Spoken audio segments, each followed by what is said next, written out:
영상 기록하겠습니다. 네, 그러면 본격적으로 2022년도 자산형성 지원사업 지침 교육 시작하겠습니다. 복지부 자립지원과에서 자산형성 지원사업 담당해주고 계시는 이숙열 사무관님, 오늘 직접 저희 충주자활연수원까지 오셔서 강의해주고 계십니다. 큰 박수로 맞아주시면 감사하겠습니다. 사무관님 부탁드리겠습니다.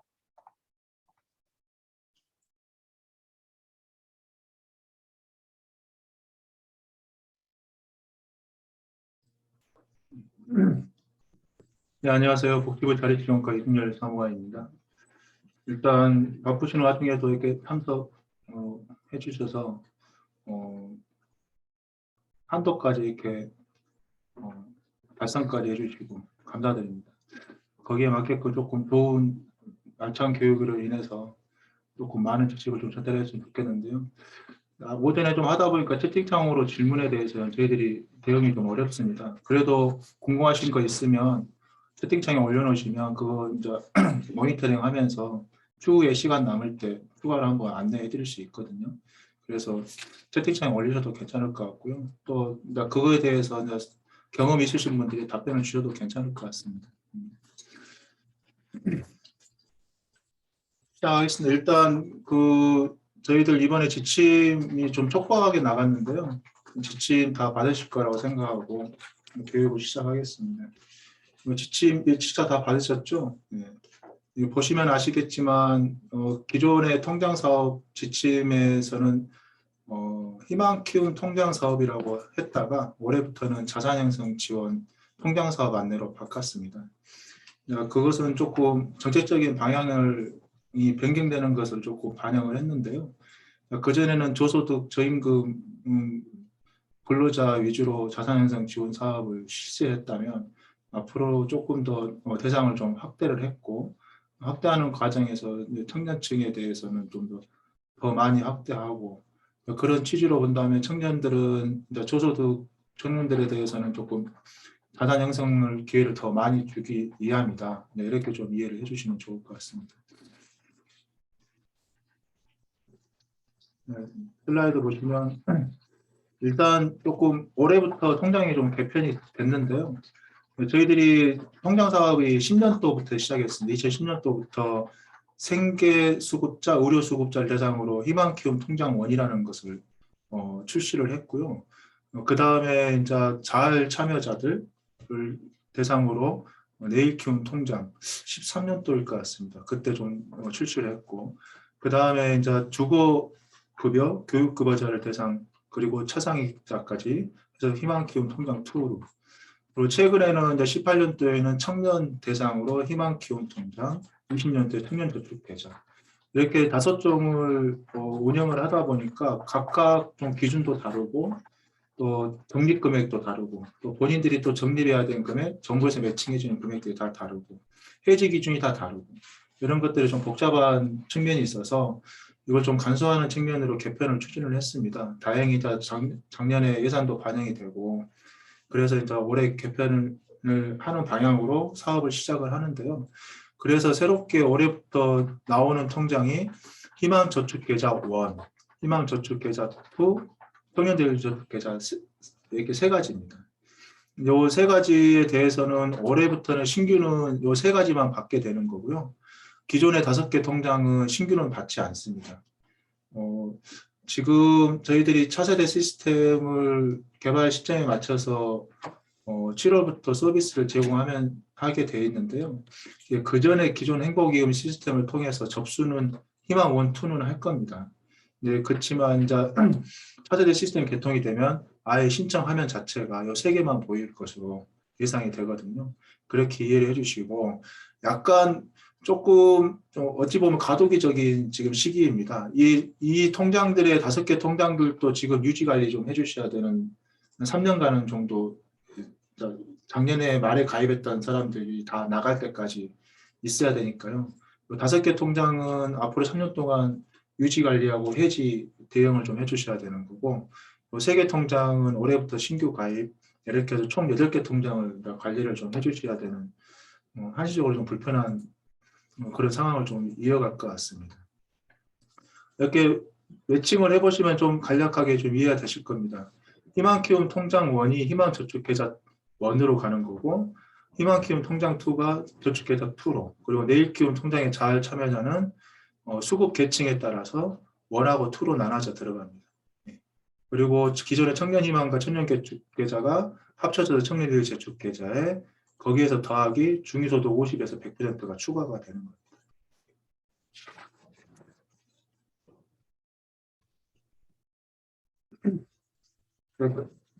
조금 간략하게 개편 방향에 조금 더 설명을 드리면, 일단 가입 대상은 뭐 기존에 하셨던 분들은 아시겠지만 통장마다 다 가입 대상이 좀 나눠져 있습니다.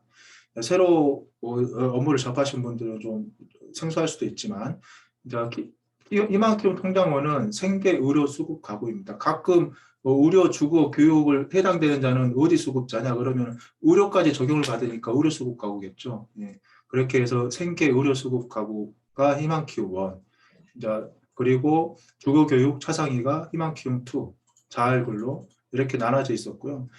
지금은 그냥 자활근로자도 빠지고, 그래서 이제 생계의료 한 개 통장, 그리고 희망저축계좌 2에 있는 주거교육 차상위 한 개 통장, 그리고 청년 통장 이렇게 3개로 나눠서 이 3개 앞으로는 정책이 좀 바뀌더라도 이 3개 통장에서 벗어나지 않게끔 일단 그렇게 설계를 했습니다. 그래서 나중에 뭐 어떤 계층에 대해서 추가 지원이 필요하다 그러면 그 계층이 어디에 속하는지에 포함해서 이 통장에 가입도록 하고 그 계층에 대한 추가 서비스를 더 주는 것으로 이렇게 생각하시면 됩니다. 그래서 지금 대상자별 추가 지원금이라 하더라도 예를 들어서 희망저축계좌 1의 가입자지만 생계수급자 같은 경우는 아니군요. 자활근로자 같은 경우는 내일키움 수익금을 추가로 준다든지, 그리고 지자체에서 여기 생계의료 수급과에 추가로 서비스를 더 주고 싶다면 거기에 추가로 얹어주는 거. 그리고 청년 내일저축계좌 같은 경우는 생계수급자 같은 경우는 근로소득 공제금을 추가로 얹어주고, 청년 내일저축계좌 가입자지만 또 자활 참여자면 내일키움 수익금과 장려금을 다 추가로 얹어주는 이런 형태로 진행이 되겠습니다. 그래서 이제 대상자를 구분해서 정확하게 세계통장으로만 좀 구분이 되도록 노력을 했고요. 그리고 이제 본인 저축액이 다 다릅니다. 이것을 저희들이 월 10만 원 이상으로 다 통일을 시켰습니다.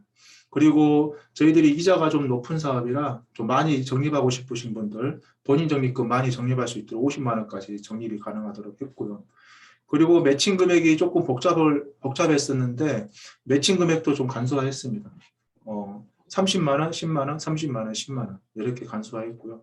그리고 이제 이런 가입 조건, 가입 대상을 간소화하는 것 외에도 지원 조건도 조금 최대한 장벽을 좀 낮추면서 불필요한 거라든지 좀 저희 사업 취지에 조금 해가 된다는 그런 조건들을 좀 없앴습니다.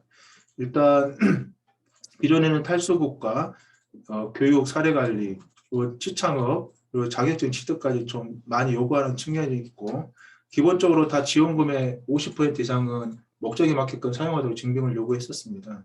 그렇지만 신규 통장에서는 희망저축 계좌 1만 탈수급을 요구를 했고요. 희망저축 계좌 2는 역량교육 사례관리만 요구를 하면서 지원금의 증빙 50%는 요구를 해서 희망저축계좌 2는 조금은 많이 완화되지 않는 편입니다. 그 이유가 이제 다른 희망저축계좌 1 같은 경우는 탈수급 같은 굉장히 어려운 조건이 있는 반면에 여기는 이제 그런 조건이 없기 때문에 조금 더 적극적으로 사업에 임하라는 취지로 여기를 그대로 놔뒀고요. 청년내일저축계좌는 생계수급자라 하더라도 탈수급 조건이 없고, 그리고 지원금의 50% 증빙도 없습니다. 이것은 아까도 말씀드렸지만 지금 청년들 조금 교육을 받을 수 있거나 임대료를 방을 좀 얻거나 그리고 창업을 하는데 조금 목돈을 마련할 수 있도록 최대한 만기까지 유지를 하고 정부 지원금을 받을 수 있도록 하는 취지로 좀 조건을 좀 완화를 많이 했습니다. 이 과정에서 이번에 질의를 좀 받아보니 조금 어떤 질문이 있었냐면요. 일단 공무원 임용 시에 저희들 통장사업을 가입 유지가 가능하냐? 네, 당연히 가능합니다. 어찌됐든 간에 저희들이 사업을 하면서 공무원에 대해서 별도의 제한 조건을 두지 않고 일단 가입 기준하고 유지 기준만 맞으면 공무원이라도 좀 가능한 부분이 있고요. 청년의 나이가 왜 자꾸 15세, 39세라고 표시를 하느냐, 이제 이렇게 이제 문의하시는 분도 있는데요. 일단 청년기본법에 따라서 청년은 만 19세에서 34세가 기본입니다. 저희들 사업도 당연히 만 19세, 35세가 당연히 그 기본 구조거든요. 그렇지만 이제 과거부터 저희 통장사업 특성상 수급자 좀 이렇게 청년 가장이라든지 이런 분들이 고려해서 만 15세부터 39세까지 좀 확대해서 인정을 해준 부분이 있었습니다. 그래서 그 부분을 없애지 않고 그대로 유지하는 측면을 유지하다 보니까 생계의료 수급 가구에 대해서는 생계급의 수급 가구에 대해서는 이제 만 15에서 39세까지 좀 확대를 한 측면이 있습니다. 예, 그렇게 이해해 주시면 될 것 같습니다. 그리고 이제 집합 교육을 꼭 받아야 되냐 이렇게 문의하시는 분들이 있습니다. 저희들이 이제 그것도 조금 고민을 했지만 그래도 한 번 정도는 집합 교육을 받아야 되는 거 아니냐 해서 희망저축계좌 2에는 집합 교육을 2시간 그대로 유지를 해놨습니다. 다음 넘어가겠습니다.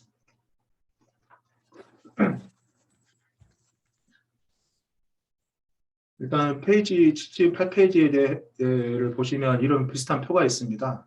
여기서 조금 오류 수정을 좀 말씀을 드리겠습니다. 지금 이 부분에 대해서 지금 지침 8페이지에는 타 과거원하고 분리를 하지 않았습니다. 네, 저희들이 조금 지침 발간하는 과정에서 이 부분을 조금 빠뜨려 먹었는데요. 지금 타 가구원의 경우에는 청년희망 키움을 기존에 가입했더라도 청년저축계좌를 가입했더라도 희망저축계좌 두 개, 내일키움 통장까지 3개를 가입했더라도 타 가구원의 청년은 청년내일저축계좌 가입이 가능합니다. 여기서 타 가구원이라 하면 그 같은 보장 가구 내에서의 그 같은 가족끼리에서 타 가구원이지 뭐 가족도 아닌데 저쪽 타 가구원이란 그런 용어를 갖고 올 이유가 없었겠죠. 이 부분도 좀 질문이 들어와서 다시 이제 설명을 드리는 거고요. 여기서 오류 수정하면서 조금 저희들 현재까지 지침에서 발간된 이후에 좀 오류가 3가지가 좀 발견이 됐는데요. 그것을 조금 먼저 말씀드리고 가는 게 좋겠습니다. 일단 그 페이지 8페이지에 이 부분에 대해서 일단 요 선을 좀 그어 주시면 좋겠습니다. 저희들이 나중에 이번 주 금요일 아니면 다음 주에 지침 수정 안내 공문이 나갈 텐데요. 그때 이쪽 부분에 대해서 한글 파일화 해서 나가겠습니다. 이쪽 부분을 좀 갈라쳐서 조금 표시를 좀 해주시고요. 그리고 저희들 이번에 사전 질의 받을 때 좀 질문이 좀 많았던 내용인데요. 지침 54페이지 아래 5번째 줄 있습니다. 한 번씩 좀 펼쳐봐 주시면 좋겠습니다. 거기에 54페이지 위에 1인 가구 밑에서 5번째 줄 1인 가구 청년은 신청 당시 소득 인정액 기준 중위소득 100% 이하 조건 제외라고 명시를 하고 있습니다. 이게 원래 최초에 저희들이 1인 가구 청년이 근로소득만 있는 경우 원래 소득 인정액은 근로소득, 임대소득, 뭐 재산 환산액 여러 가지 다 고려해서 따지는 것은 대부분 아실 겁니다만 근로소득만 있는 자가 중위소득이 1인 가구일 경우에는 2,330만 원이잖아요. 연소득을 따졌을 때. 근데 그럼에도 불구하고 저희들이 사업 기준이 개인 근로소득을 2,400으로 설정을 해놨거든요. 그래서 그 사이에 있는 사람을 좀 구제하고자 이렇게 저희들이 단서 조항을 달았는데 근로소득 외에도 소득이 있는 자들까지도 다 인정이 되는 좀 그렇게 오해의 소지가 있고 너무 확대해서 하는 측면이 있어서 이 부분은 저희들이 아예 좀 인원이 많지 않으니까 이거 아예 삭제를 하고 나중에 저희들이 그 사례에 대한 질의가 들어오면 대응해 주는 걸로 좀 조치를 할 예정입니다. 그래서 지금 54페이지 밑에서 5번째 줄에서 그 1인 가구 청년은 신청 단위 소득 이 줄을 아예 삭제를 좀 해주시면 좋겠습니다. 그거랑 동일한 내용으로 옆에 55페이지에 그 지원 대상 기준 박스 위쪽에 표가 2개 있는데 그 표마다 밑에 단서 조항이 똑같은 내용이 있습니다. 그 부분도 다 삭제를 해주시면 좋을 것 같습니다. 이것도 나중에 공문 나갈 때 수정 안내 공문 나가겠습니다. 그래서 혹시라도 1인 가구 청년에 대해서 뭐 질문이 들어온다거나 그런 부분이 있으면 지금 지침에서는 아예 삭제됐고, 그럼에도 불구하고 왜 삭제됐냐 이렇게 말씀을 해서 설명이 필요하다면, 근로소득만 있는 1인 가구 청년에 대해서 근로소득, 중위소득과 2,400만의 갭을 그 사이에 있는 분을 구제하기 위한 단서 조항인데, 그걸 너무 확대 해석하는 측면이 있고 오히려 혼란이 있어서 삭제를 했다. 이렇게 좀 안내를 해주시면 좋을 것 같고요. 그리고 64페이지 그 해지 사유 및 적용 금리 적용 현황 그 표에서 지급 해지란, 위에 지급 해지란에 두 번째 칸에 중도 지급 해지 조건이 있습니다. 중도 지급 해지 조건 아래 바에 있는 가입자 가구가 생계 의료 수급자 책정 시 본인 선택 교육 시간, 본인 선택 이까지 한 줄 이것을 좀 삭제 요청드립니다. 이 부분이 원래 과거 통장에서 희망 키움 통장 가입자인 주거 교육 수급자가 소득의 감소라든가 재산의 감소로 인해서 생계 의료로 떨어졌을 때 저희들은 환수 해지로 조치를 했었거든요. 자, 과거 통장은 다 그렇게 그대로 진행을 합니다. 그렇지만 이제 새로 설계한 통장에서는 희망저축 계좌 2에서는 그분들에 대해서 선택권을 부여하기로 이제 저희들이 설계를 했습니다.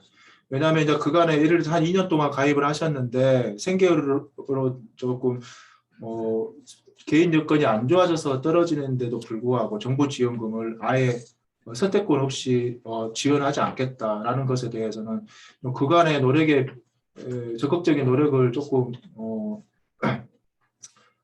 인정해주지 않는 측면이 있다 이렇게 판단을 했고요.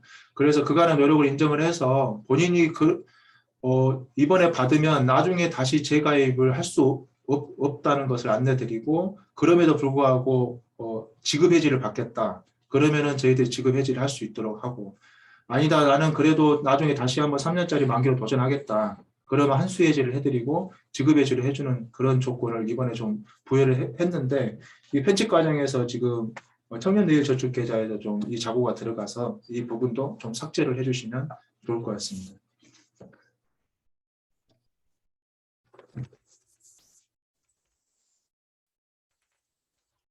그다음 넘어가겠습니다. 일단 올해는 활동을 운영하는 것은 맞습니다. 기존 통장은 어찌됐든 간에 올해는 가입 신청을 받지 않으니까 저 후반부부터는 이제 별도의 과거 구 지침을 그대로 저희들이 실어놨습니다. 175페이지부터는 구 지침 내용인데요. 그 구 지침에서 저희들이 신규 가입에 대한 내용을 빼고 그대로 다 남겨놨습니다. 어찌됐든 간에 기존 통장 5종은 기존의 지침대로 그대로 다 갑니다. 똑같이 갑니다. 네. 저희들이 신규 통장 3개를 설계를 하면서 조금은 조건을 완화하거나 이런 조치들이 좀 있긴 하는데요. 그 조치들은 오로지 신규 통장 3종에만 적용이 되는 거고 기존 통장은 동일합니다. 기존 조건과 동일하게 운영이 되기 때문에 구 지침을 참고를 하셔야 됩니다. 네. 그래서 나중에 이 구 통장 지침 175페이지부터는 3년 후에는 이제 아예 빠지게 되는 그렇게 이해를 하시면 되겠습니다.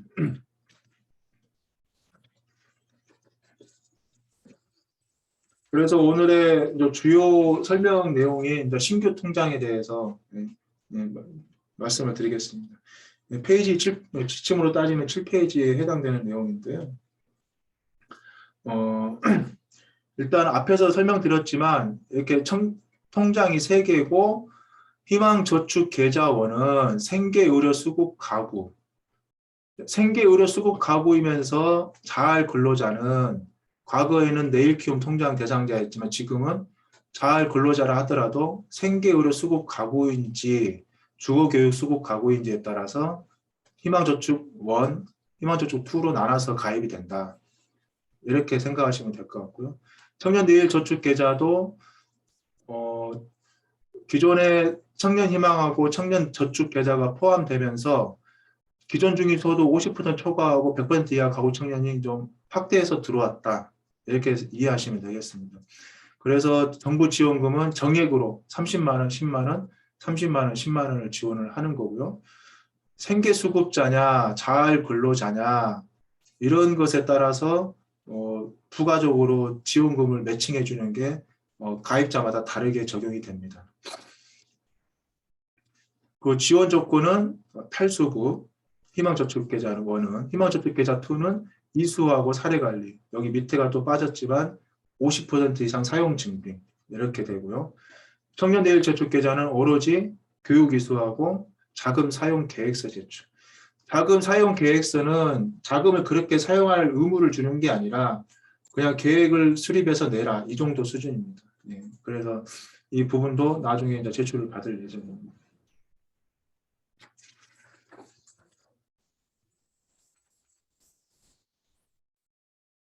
이 부분은 저 근로소득을 적용하는 부분에 있어서 조금 질문이 많은 부분인데요. 일단 저희들이 정부 지원 사업이기 때문에 정부 지원 사업끼리의 중복을 방지하기 위해서 저희들이 소득을 요구하지 않습니까? 그 소득은 오롯이 본인의 노력에 의해서 얻는 소득이어야지 자립을 할 수 있는 의지가 있다는 것을 인정을 받는 거거든요. 근데 이제 정부 재정 일자리라든가 사회적 일자리 같은 경우는 그분들을 일을 시키기 위해서 별도 예산을 마련해서 그분들의 자리를 특별하게 만드는 일자리 사업이라서 이것은 중복으로 봐야 되는 건데 그중에 저희들 자활 사업에 대해서는 저희들 자활 사업에 포함되는 저희들이 자산형성 지원 사업이지 않습니까? 그래서 같은 정책 범위 안에 있어서 이 부분에 대해서는 부가 서비스로 인정을 해주겠다. 그래서 자활 근로자에 대해서는 저희들이 자활 근로소득은 소득으로 인정해주겠다. 일부 그 담당자께서 자활 근로자의 유형에 따라서 뭐 지역형이라든지 뭐 이렇게 근로유증이 뭐 이렇게 좀 형이 있는가 보더라고요. 그 형에 따라서 소득을 다르게 적용해주고 적용 안 해줘야 되고 이렇게 말씀하신 분들도 있긴 하지만 그렇지는 않습니다. 모든 자활 근로자에서 발생한 소득은 다 인정을 해서 저희들 가입도록 가능하고 자활 근로 사업이 끝나더라도 통장 유지 기간이 아직 남았다면 그거하고 상관없이 이제 자활 근로자가 아닌 일반 수급자로서 그냥 계속 통장을 유지를 해가는 겁니다. 네, 그렇게 생각하시면 됩니다. 그리고 지금 최근에 이제 코로나 때문에 이제 실직자들이 많이 발생을 해서 중도해지게 하는 경우가 좀 많이 증가했습니다. 그런 것을 이제 조금 본보기로 삼아서 저희들이 앞으로는 조금 일시적으로 취업이 안 된 분들에 대해서 재정 지원 일자리라도 적극적인 노력을 해서 참가하는 것이 인정을 해서 6개월 이하까지는 그 정도 노력을 하는 거에 대해서는 저희들이 소득으로 인정해 주겠다. 적립 중지가 아니라 유지를 조건으로 해주겠다. 이제 이 내용을 이제 저희들이 담았습니다. 이 중복 사업에 대해서는 일단 뭐 대부분 다 아실 거고요. 일부 이제 지자체 담당자께서 중복 사업 필터링이 너무 어렵다 이렇게 이제 문의하시는 분이 있는데요. 저희들 일단 행복기금에 그 전에 이제 좀 절차들을 생각하시다 보면 서류를 받아서 행복기금에 신청 입력을 할 때 이제 그때 입력을 하고 접수를 클릭하게 되면 중복 유사사업 가입자라고 뜨는 팝업창이 뜨게 되어 있습니다. 그게 이제 재작년 말부터 시범사업으로 운영을 하다가 작년 말에 이제 상용화로 이제 안착이 됐거든요. 그래서 상용화되면서 중복사업 필터링, 이제 사회보장사업 전체에 대해서 관리하고 있는 범정부 포털에서 자료를 받아와서 거기 인정한 그 중복사업이 필터링이 되게끔 하는 그 구조로 되어 있으니까 그 기능을 활용하시면 되고 접수 버튼 누르기 전에도 신청 화면에서 중복 조회가 되도록 되어 있습니다. 그 버튼을 클릭해서 확인하시면 될 것 같고요. 어찌됐든 간에 재정 일자리 사업에 대해서 뭐 고용노동부에도 있고 저희 복지부에도 있고 일자리 사업의 종류를 나열을 할 수는 있습니다. 그렇지만은 그 나열을 할 때 이 사람이 그 사업에 의해서 순수히 일자리를 마련해 준 사업에 참여한 자냐, 그 중간에 전달 체계에 참여한 자냐, 아니면 수당만 받는 자냐 이런 것을 다 세부적으로 들여다봐야 되거든요. 어찌됐든 간에 전액을 특별하게 일자리 제공을 받아서 정부 지원을 받는 자는 제외한다는 그 기준만 가지고 사업을 들여다봐야 됩니다. 그냥 사업의 종류별로 구분을 하면 안 되고요. 그리고 이제 직업군이라든가 이런 부분, 아까도 공무원 말씀드린 것처럼 방위사업체 이런 부분들을 많이 여쭤봅니다. 일단 현역 복무는 의무 복무에 따른 거고, 현역 복무의 급여는 또 비과세 적용입니다. 그래서 소득을 안 따지고, 그러니 저희들도 현역 복무는 적립중지 기간을 2년을 추가로 인정을 하는 겁니다. 그래서 현역들에 대해서는 근로소득이 인정이 안 되는 것은 당연한 거고요.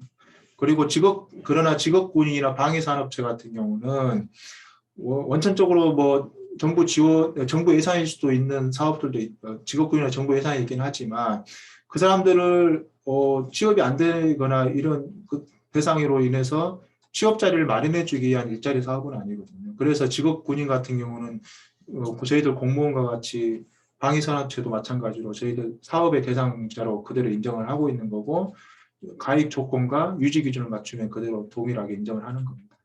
그렇게 이해해 주시면 되겠습니다.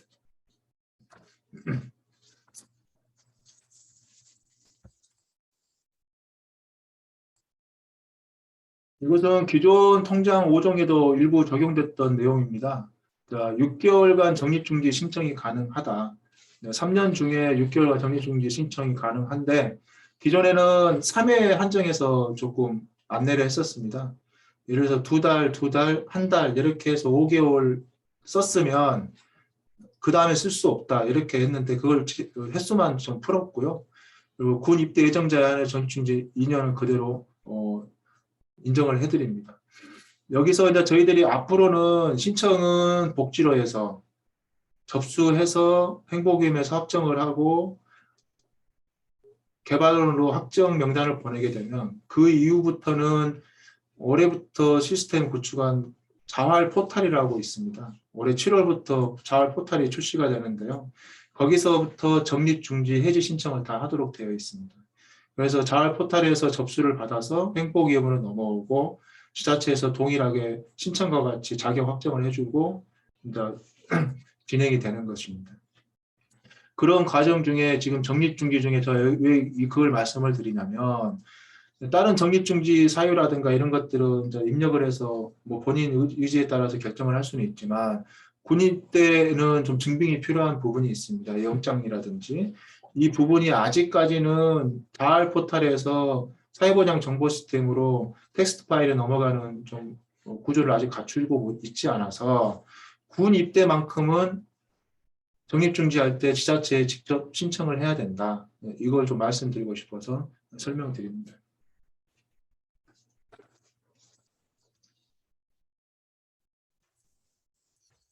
대상자 전출 처리는 뭐 그전과 동일하고요. 전출할 때 시군구 담당자들 꼭 챙겨서 업무 오류 발생하지 않도록 해주시면 좋겠습니다. 기존의 통장 5종에 대해서는 대부분 사례관리 그리고 교육 이런 것들을 다 의무화하는 경우가 많이 있었습니다. 그렇지만 지금 신규 통장 3종에 대해서는 그 부분들을 조금씩 완화를 했다고 했는데요. 일단 희망저축 계좌 2는 오히려 교육 시간이 좀 늘었다고 조금 그렇게 받아들이시는 분이 있습니다만 이것은 그전에는 횟수로 하고 지금 시간으로 하는 거는 좀 차이점이 있고 뭐 교육의 종류에 따라서 본인들이 들었던 교육이 10시간이 넘었을 수도 있고 이렇게 돼서 그 부분은 좀 받아들이기 좀 사람에 따라 다르겠지만 일단은 10시간으로 좀 확정을 했다는 거. 그리고 2시간 이상 필수 집합교육도 조금 저희들이 설계를 할 때 조금 검토를 좀 신중하게 하긴 했지만 이 부분에 대해서는 결정적으로 집합교육 한 번 정도는 희망저축계좌 2 사업 대상자들은 필요하다. 이렇게 판단을 했습니다. 그래서 2시간 이상 집합교육은 받아야 되는 거고 여기서 지금 현재 코로나로 집합교육을 못 받고 있는 기존 통장 가입자들에 대한 질문이 좀 있습니다. 그분들에 대해서는 저희들이 재작년 초부터 계속 코로나로 인해서 집합교육을 온라인 교육으로 인정하겠다. 이렇게 계속 유예 안내 공문을 보냈고요. 최근에 마지막으로 한 것은 21년 9월 30일에 저희들이 나간 공문이 있습니다. 온라인 교육을 인정해달라. 그리고 이제 이번 3월 말로 그 유예기한이 끝나는데요. 저희들이 이제 조만간 다시 또 재판단해서 유예기한을 연장해 줄지 여부는 다시 한번 공문으로 안내해 드리겠습니다. 그래서 이제 교육 관련해서 교육은 기존에 저희들 다 증빙, 뭐 수료증이라든지 집합교육 증빙이라든지 이런 것들을 다 인정을 해서 조금 수기로 확인해야 될 부분들이 좀 많이 있었습니다. 이제 그렇지만 이제 그런 부분을 조금 간소화하기 위해서 시스템을 올해부터 또 도입을 하고 준비 중에 있고요. LMS 교육 시스템이라 해서 그 교육의 시스템에서 교육을 받게 되면 자동적으로 자활정보 시스템에서 그분들에 대한 교육 시간이 인정이 되고 그게 자산형성 포털로 인해서 개인들한테 보이게끔 그런 그 과정들이 이제 또 지자체 행복이익으로도 이력 관리가 되게끔 지금 준비 중에 있고요.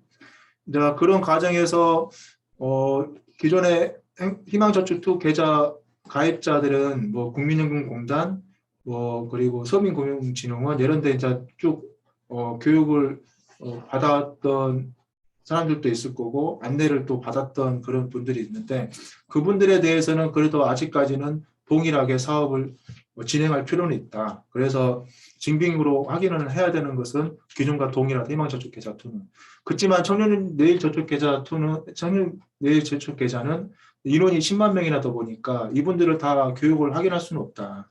그래서 저희들이 청년내일저축계좌는 오로지 교육은 자산형상 포털에서 링크된 LMS 교육 시스템, 그 시스템으로만 교육을 받는 것만 인정해준다. 청년내일저축계좌는.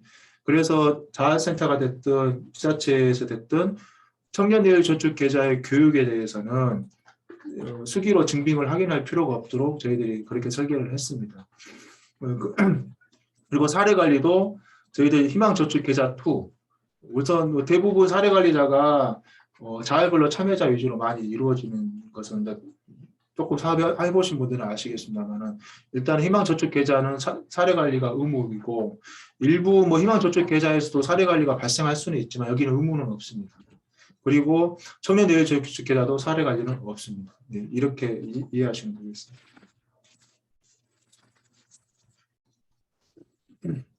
사례관리에 대해서는 한번 읽어보시고요. 대부분 자활센터에서 관리를 하기 때문에 이 정도 알고만 계시면 되겠습니다. 이것은 여기서 자리명령 교육에 대해서는 제가 아까 좀 전에 말씀드린 것처럼 교육을 받는 방법이 LMS 교육 시스템에 바로 접속한다든지 자산형성 포털을 통해서 LMS로 링크돼서 접속을 한다든지 이런 방법이 있고 각 개별 사이트나 집합교육을 하는 방법이 있는데 희망저축계좌 1하고 2는 대면 교육이 집합교육이라든지 타 기관의 사이트 들어가서 교육을 받고 증빙을 받으면 인정해준다. 단지 청년내일저축계좌는 업무 과부하 방지를 위해서 오로지 시스템으로만 교육을 인정해준다. 이 부분을 다시 강조드립니다.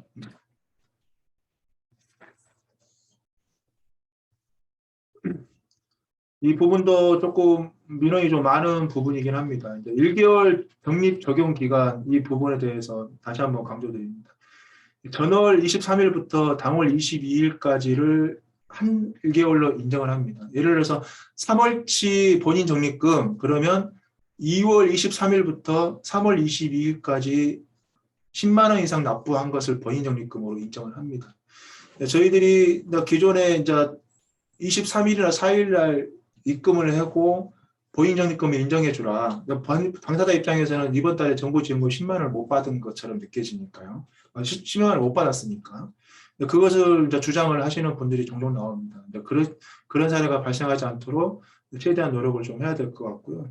이 과정에서 저희들이 올해는 이제 은행 금융권이라든지 저희들이 또 자활 포털도 구축을 하고 있고 그리고 이제 여러 가지 또 간소화 서비스를 계속 노력을 하고 있는데 그 과정에서 이게 전월 20일까지 납부가 안 되면 핸드폰으로 문자 메시지를 보내는 것을 지금 설계 중에 있거든요. 그러려면 이제 본인들이 다 핸드폰 번호를 복지로에 신청한다든지 지자체에 대면으로 접수한다든지 그럴 때 핸드폰 번호를 반드시 입력하도록 말씀을 해주셔야 됩니다. 그래야 그런 오류가 발생하지 않습니다. 참고로 여기서 이제 자동이체 하시는 분들이 있는데요. 이거 먼저 말씀드려야 되겠네요. 기존에는 신규 개설 시에 10만 원을 잃지 않더라도 가입자로 인정을 하고 당월에는 정부 지원금을 안 주더라도 2개월 차부터 정부 지원금을 매칭을 해줬습니다. 근데 올해부터는 첫 달부터 무조건 10만 원 이상을 입금을 해야지 가입이 인정이 되거든요. 그 부분을 다시 한번 중요하게 생각하시고 민원인들하고 이렇게 말씀하실 때 강조를 꼭 해드려야 됩니다. 이 10만 원이라는 게 굉장히 중요합니다. 첫 달부터. 그리고 자동이체를 하더라도 자동이체는 10만 원 이상만 설정이 되게끔 지금 하나은행 금융권에서 그렇게 상품을 개발 중에 있습니다. 여기 밑에 보시면 분할해지라는 게 있습니다. 이것은 제가 다시 말씀드리지만 지금 신규 통장 3종에 대해서만 말씀을 드리는 겁니다. 기존 통장 5종은 기존 통장 지침대로 그대로 가는 거고요. 신규 통장에서는 본인 적금 일회 한도 안에서 중도인출이 가능하도록 설계를 했습니다. 왜냐하면 본인이 한 2년 동안 적금을 했는데 급전이 필요했는데 이게 눈먼 돈이고 아무런 필요가 없는 돈이다 하는 경우에 그 부분에 대해서 조금 저희들이 해소를 해주고자 본인 적금, 정부 지원금은 중도 인출 안 됩니다. 본인 적금에 한해서 중도 인출이 가능토록 하고 있고 그 절차는 그냥 개인이 알아서 하나은행에 가서 신청을 하면 됩니다. 우리 전표 작성해서 인출하는 것처럼 동일하게 인출을 하면 되는 거고요. 그때 이제 최소 납입분의 10만 원 이상을 잔액으로 남겨놓고 예를 들어서 240만 원이 잔액이 있었다면 230만 원까지 인출이 가능하고 그렇게 해서 하나은행에서 돈을 찾아가면 그게 이제 금융 시스템하고 자활정보 시스템하고 연계돼서 자동으로 그분들의 이력 관리가 변경이 되는 겁니다. 저희들이 정부 지원금 10만 원, 30만 원은 근로소득 장려금이라는 이름으로 다 나가고 있습니다. 근로소득 장려금 외에는 추가 지원금이라고 저희들이 명을 하고 있는데요. 앞서 좀 간략하게 설명을 드렸지만 내일키움 장려금하고 수익금은 자활 근로자들, 그리고 탈수급 장려금은 생계 의료 수급 가구. 여기서 탈수급이라 하는 것은 생계 의료 수급 가구가 의료까지 다 벗어나야 됩니다. 의료 서비스를 받으면 안 됩니다. 다 벗어나는 것을 탈수급이라고 하고 있고요. 그리고 청년내일저축계좌 같은 경우는 기존에 청년희망키움 통장에서 근로소득 공제금이라고 있었습니다. 그때 과거 청년희망키움 통장, 지금도 가입자가 있죠. 이분들한테도 지금 계속 지원이 될 건데요. 본인 적립금 10만 원에 대해서 부담을 완화해 주기 위해서 국민기초생활보장제도에서 그 10만 원을 대납을 해준 겁니다. 정부 예산으로. 그 부분은 계속 서비스를 유지를 하기 위해서 저희들이 그대로 가는 거고요. 대신에 제가 그전에도 몇 번 강조했지만 본인의 적립금은 10만 원은 무조건 납부를 하고 추가 서비스로 10만 원 추가를 더 주겠다는 겁니다. 기존의 통장은 청년희망키움 통장은 돈 내지 마라. 10만 원을 매칭해 주겠다. 이런 취지였지만 지금은 10만 원 무조건 내라. 그래서 추가로 10만 원 공제해 주겠다. 이런 취지로 바뀌었습니다. 이 부분도 알고 계시면 좋을 것 같고요. 나머지 이제 지자체 지원금이라는 게 좀 생소할 것 같고 지금까지 활용 사례는 없습니다. 저희들이 이제 중복 사업으로 유지하고 있는 지자체 사업들이 여러 있습니다. 그게 이제 지자체마다 특성을 고려하거나 지자체 에서 좀 적극적으로 추가 지원을 하고 싶은 의지로 새로 만든 사업들이 있는데요. 그게 중복 사업으로 관리가 되면 오히려 가입자들한테 혼란을 주는 그런 부분이 있습니다. 저희들이 이제 과거에도 조금 권장을 하긴 했지만 지금은 통장 구조 자체가 기본 통장 3종류에서 가입자별로 추가로 지원금을 마음껏 줄 수 있는 구조로 이제 바꿨습니다. 개편하면서 아까도 동일한 희망저축계좌 원 가입자이지만 이 사람이 생계수급자냐 아니면 자활근로자냐 이런 사람에 따라서 다 매칭금이 다 다릅니다.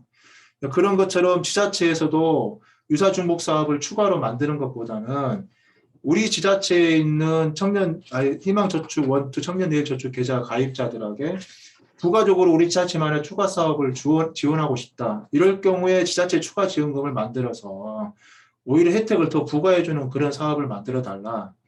유사중복 사업을 만들지 말고.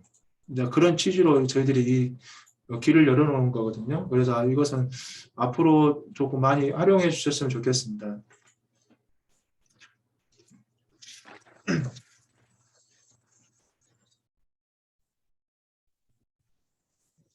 그래도 시간이 빨리 가네요. 네. 어제도 한 20분 정도 초과됐었는데요. 네.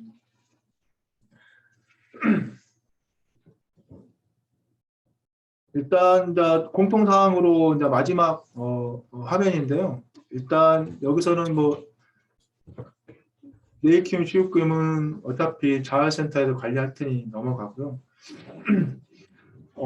여기만 조금 한번 말씀드리겠습니다. 지자체에서 해지 처리를 할 때 해지 확정을 하면 자활정보 시스템으로 전송을 클릭하면 넘어갑니다. 그때 기존에는 사용용도 증빙을 꼭 모든 사업들이 다 하게끔 되어 있어서 지역자활센터에서 사용용도 증빙에 대한 확인 작업을 또 합니다. 그런 다음에 문제 없다라고 지역자활센터에서 승인을 때려야지 개발원으로 넘어갑니다. 시스템상으로. 네, 그런 부분에 있어서 희망저축 1, 2는 거의 비슷하게 갈 것 같고요. 대신에 청년내일저축계좌는 사용 증빙 요구도 없고 내일 자활 근로자도 거의 없을 것 같아서 확정 처리는 거의 안 될 거다. 확정 처리 이후에 지역자활센터로 넘어가지는 사례는 거의 없을 거다. 그렇기 때문에 여기 계시는 담당자 선생님께서 확정 처리를 하면 대부분 자활 개반을 바로 넘어가고 해지해서 정산하는 그 기간이 좀 짧을 것이다. 그걸 좀 알고만 계시면 됩니다. 네, 알고만 계시고 혹시라도 이제 반려를 하고 싶을 때 그 반려할 수 있는 기간이 좀 짧다. 그 정도 인지하고 계시면 되겠습니다. 개별 사업 안내 드립니다. 일단 희망저축계좌 1, 2, 청년내일저축계좌 이렇게 세 가지가 있는데요. 희망저축계좌 1, 2는 기존의 희망키움 1, 2랑 거의 동일합니다. 그리고 가입자 수도 조금 소규모여서 이것은 좀 간략하게 넘어가고요. 청년내일저축계좌 쪽에 관심이 많기 때문에 후반부에 조금 더 시간을 할애하겠습니다.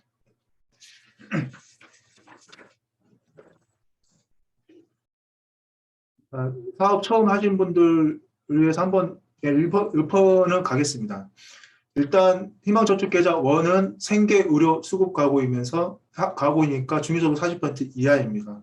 저희 사업들은 항상 일하는 사람이어야 되고요.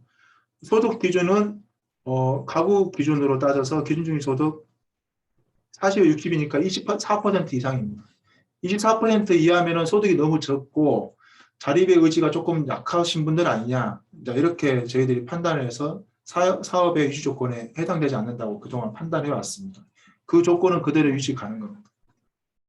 유지 기준만 조금 달라졌습니다. 기존에는 유지 기준을 60%까지 인정을 했습니다. 왜냐하면 이제 가입 기준에서 조금만 초과되면 유지 기준에서 초과된다 이렇게 판단했는데요. 지금은 희망저축 1, 2, 청년내일저축계좌 모두 다 중위소득 100%까지 유지 기준을 대폭 상향 조정해서 웬만하면 3년 만기까지 다 갈 수 있도록 이렇게 설계를 했습니다. 보시면 2인 3인 가구까지는 3인 가구 기준으로 다 인정을 하고 있고요. 여기 유지 기준은 유지 기준의 소득은 가구원 전체입니다. 부부면 부부의 소득을 합쳐서 하는 거죠. 그래서 희망저축 1하고 2는 가구 단위 사업이라고 저희들이 칭합니다. 그래서 이제 여기도 보시겠지만은 가구 단위로 따져서 가구 수마다 소득의 기준이 다릅니다. 그렇지만 청년내일저축계좌는 유지 기준을 따질 때는 청년 본인 소득만 따집니다. 그래서 청년내일저축계좌는 유지 기준은 딱 이렇게 기준 3인 가구 기준중위소득 420만 원 이렇게 딱 다 똑같습니다. 본인만 따지니까. 그래서 이게 월 420이면 뭐 공제 이렇게 다 떼면은 뭐 거의 500만 원 가까이도 되는데, 그래서 거의 웬만하면 3년 만기 다 채울 수 있도록 소득의 증가로 인해서 유지 통장을 해지하는 일이 거의 발생하지 않도록 저희들이 그렇게 설계를 한 측면이 있습니다.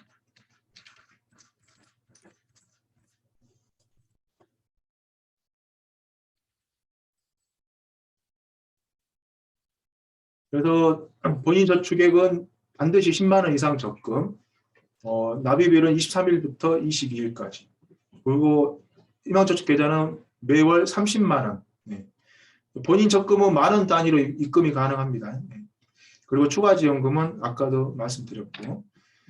그리고 이제 지급해지 조건이죠. 네. 근로사업활동 지속, 그리고 적립 유지, 탈수급. 탈수급이라는 표현은 아까 전에 말씀드렸습니다. 생계, 의료, 수급 다 벗어난 상태입니다. 그 다음 넘어가겠습니다. 여기 보시면 근로소득 장려금 누적이 5%라고 만기 성공금이라고 있습니다. 이 만기 성공금을 주는데 탈수급을 못한 경우에 1회에 한해서는 만기 성공금을 줍니다. 환수 해지하더라도. 그런데 이제 그럼에도 불구하고 또 두 번째에도 만기가 됐는데 또 탈수급을 못했다. 그때는 만기 성공금을 주지 않고 무조건 환수 해지로 조치를 합니다. 여기에 만기 성공금을 줌에도 불구하고 이 조항을 왜 다시 똑같이 열어놨냐면요. 본인이 나는 이번에 만기 성공을 받지 않고 다음에 받겠어요. 이렇게 선택을 해서 이번에 환수 해지를 처리하고 싶다. 그러면 환수 해지를 처리를 하는 겁니다. 나머지는 다 동일합니다. 이것은 나중에 시간 되실 때 한번 읽어보시면 될 것 같은데요. 신청자가 주민센터 또는 복지로로 신청을 하고 지자체가 접수를 사전 스크린이 조금 서류 되는지 확인을 하고 이제 신청 접수를 하죠. 특히 이제 복지로 같은 경우는 저희들이 복지로에 신청을 할 때 필수 항목들에 대한 오류를 최소화하기 위해서 필수 항목에 오류가 있으면 넘어가지 않도록 지금 설계는 하고 있습니다. 그렇지만 그게 너무 신청할 때 이제 체크할 게 너무 많은데 거기 모든 걸 다 그렇게 기능을 부여할 수는 없고요. 저희들이 좀 반드시 필요하다는 것들, 이런 것들 위주로 조금 기능을 설정을 하고 있다는 거. 그래서 저희들이 최소화는 하겠지만 그래도 일부 지자체에 넘어가서 확인할 서류는 좀 종종 발생할 수 있다는 건 좀 양해를 해주시기 바라고요. 그리고 이제 지자체에서 접수를 하고 소득조사팀에서 넘겨서 소득조사를 하고 선정이 되면 자활복지개발로 넘어가고 동시에 하나은행으로 넘어간 다음에 적금 통장을 개설을 하고 쭉 절차대로 진행을 합니다. 여기도 마찬가지고 쭉 진행을 하고 희망저축계좌원은 좀 전에 말씀드렸지만 교육하고 사례관리가 필수가 아닙니다. 예, 필수가 아닌 거 이것만 알려주시면 돼요. 넘어가겠습니다. 희망저축계좌2는 주거교육급여 차상이자까지 들어갑니다. 예. 여기서 차상이는 기존 사업, 기초생활이라든지 또 다른 사업들에 의해서 차상위 계층에 한번 확정받으신 분들이 있을 거고 그렇지 않고 한 번도 차상위로 확정을 안 받았지만 우리 사업에 저희는 중위소득 50% 이하에 해당된다라고 신청을 해서 이번에 저희 사업으로 인해서 차상위로 확정된 분들이 있을 겁니다. 그걸 다 포함을 하는 거고 차상위 계층 신청은 차상위 계층이 아니더라도 자기가 차상위라고 될 것 같다고 하면 신청이 되는 거죠. 결국은. 나중에 확정 여부는 이제 별개고. 그래서 50% 이하까지 신청 지원 대상이고요. 또 근로활동에 사업소득이 있는가. 희망저축원은 하한 기준이 있습니다. 최소 24% 이상의 소득을 갖고 있어야 되는 건데요. 희망저축계좌2하고 청년대출저축계좌는 하한이 좀 없다고 보시면 됩니다. 근로소득을 발생을 하는데 이게 가입 기준은 있습니다. 가입 기준은 청년대출계좌는 가입할 때만큼은 월 평균 50만 원 있지만 중간에 우리가 매년 한 번씩 소득조사를 할 때에는 50만 원이 좀 못 미치더라도 소득 활동만 있으면 되는 겁니다. 그 부분이 조금 달라진 거고요. 유지 기준은 동일하게 100%로 가는 건 동일합니다. 여기도 아까 말씀드린 것처럼 그대로 가는 거고요.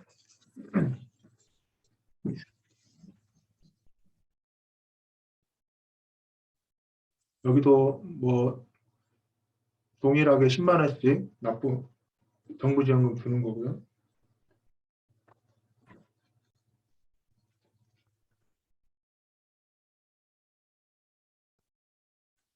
희망저축계좌2 지원 기준, 당연히 이제 근로활동 필요하고요. 3년간 통장 유지, 그리고 자립 역량 교육과 사례 관리, 지원금은 50% 이상 사용연수 준비. 나머지는 다 동일합니다. 예. 사망 후에 대해서 어찌 하냐 이렇게 좀 질문이 좀 많습니다.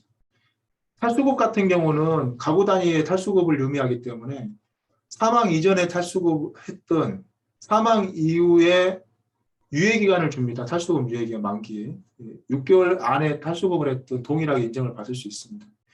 그렇지만 이제 교육이나 사례관리는 당사자가 받아야 되는데 사망 이후는 받을 수가 없잖아요. 그래서 사망 당시에 얼마만큼 받았냐에 따라서 지급해지냐 한수해지냐 이렇게 판단을 되는 거죠. 그것만 유념해서 인지하시면 되겠습니다.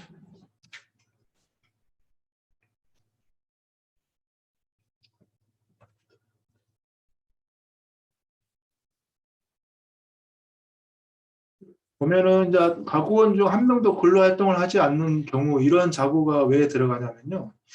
이제 부부지간에 한 분은 희망저축계좌 1을 가입하고 한 분은 청년내일저축계좌를 가입할 수 있습니다. 근데 그렇지만 청년내일저축계좌는 본인이 계속 근로활동을 갖고 있어야 되고 희망저축계좌는 가구원 중에 누군가가 근로활동을 계속 가지고 있으면 되는 거거든요. 그래서 조금 더 두 분 중에 근로활동이 안정적인 분이 청년내일저축계좌를 가입하고 조금 불안정하신 분이 희망저축계좌 1을 가입을 하면 두 개 다 유지하는데 조금 원활하게 이루어집니다. 그래서 이런 희망저축계좌, 희망저축계좌 2는 가구원이라는 표현을 많이 씁니다. 가구원 중 한 명도 근로활동을 하지 않는 경우 해지고 청년내일저축계좌는 본인이 계속 근로를 해야 되기 때문에 본인이 근로를 하지 않으면 해지입니다.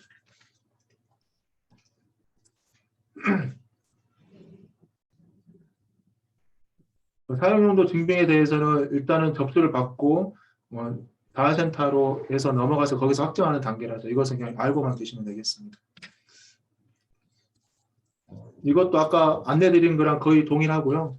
한번 읽어보시면 좋겠습니다.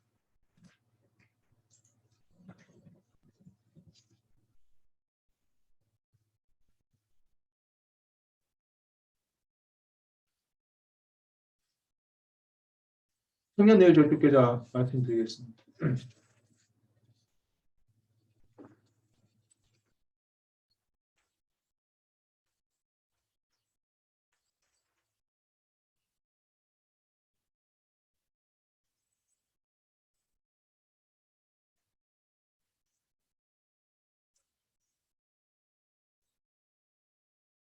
가입 연령은 기본은 만 19세에서 34세, 그리고 차상위자 이하는 15에서 39세에 해당됩니다.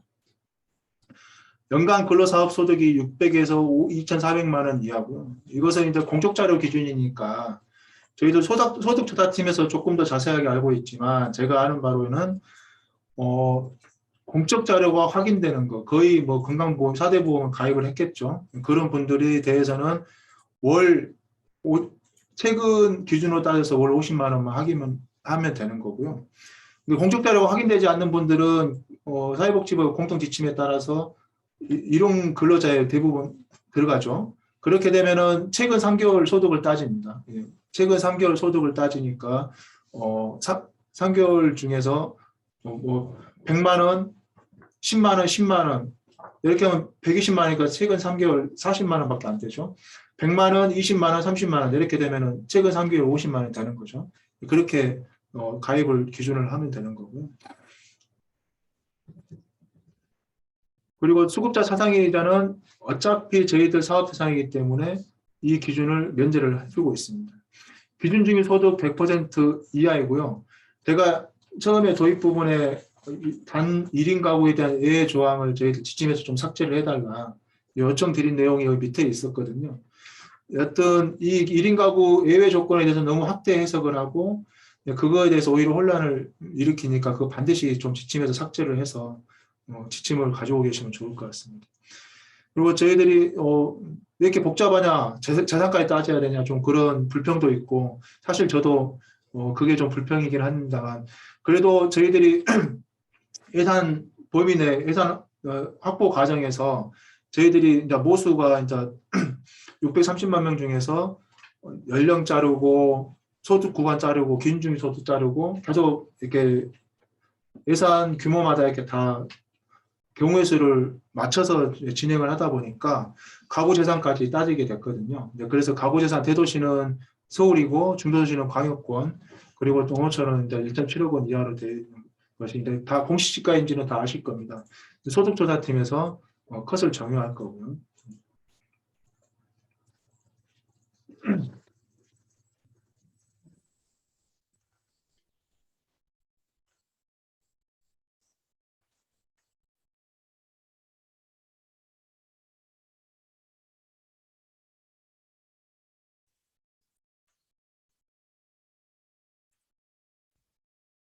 이건 아까 제가 말씀드린 것처럼 유지 기준은 평년내수익계좌는 본인이다.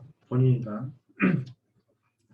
여기서는 이제 매월 10만 원 이상 적금은 동일한데요. 이제 기준 중에서도 50% 이하는 30만 원, 그리고 기준 중에서도 50% 이하는 10만 원 이렇게 좀 구분이 되어 있습니다. 네, 저희들이 최초 설계는 동일하게 30만 원 설계를 좀 하려고 노력을 했는데 예산 확보 과정에서 조금 구분이 좀 됐고요. 여기서 조금 저희들이 애로사항이 뭐냐면 도대체 기준중의 소득을 50% 내가 넘은지 안 넘은지 가입자가 어떻게 아냐. 물론 모르죠. 소득조사 완료될 때까지.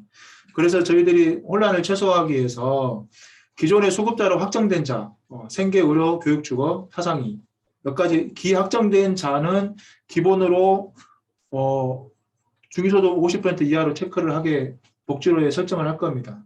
그 외의 자는 소득이 확인이 안 되니까 무조건 50% 초과해서 100% 이하로 체크를 하게 해달라. 이렇게 복지로에 설정을 하고 지자체에 대면 신청을 하거나 지자체에 문의를 하게 되면 그렇게 안내를 해주시면 될 것 같습니다. 그렇게 해서 50% 초과로 신청을 했지만 소득조사 결과 50% 이하다 그러면 선생님께서는 30만 원 적립 대상입니다. 이렇게 안내가 되는 것이고요. 그 관련해서 저희들이 지침 75페이지 한번 펼쳐보시면 신청서가 있습니다. 신청서에 보시면 저희들이 이제 사업마다 체크를 하게 돼 있죠. 자산형성 참여 변경 신청서 제일 아래, 그 바로 아래에 희망저축계좌 1, 희망저축계좌 2, 청년저축계좌, 청년내일저축계좌. 여기서 금방 말씀드린 것처럼 50% 이하로 기확정된 자, 수급 내종하고 차상이자로 확정된 자만 그 50% 이하 차상 이하로 체크가 되고 나머지는 신청 당시에는 무조건 차상의 초과로 신청을 해야 된다. 그리고 저희들이 월별 저축액 10만 원 진하게 해놨죠. 이것도 반드시 안내를 하셔서 나중에 혼란이 없도록 했으면 좋겠습니다. 그래서 이 신청세대로 복지로에 다 신청해서 필수 항목 체크하고 넘어오도록 되어 있습니다. 그리고 그 뒤에 저축 동의서 그것도 꼭 안내를 해주시는 게 나중에 혼란이 없고요. 그 다음에 그 저축은 사업별로 지급 요건 이 부분도 한 번씩 더 강조를 해주시면 좋을 것 같습니다.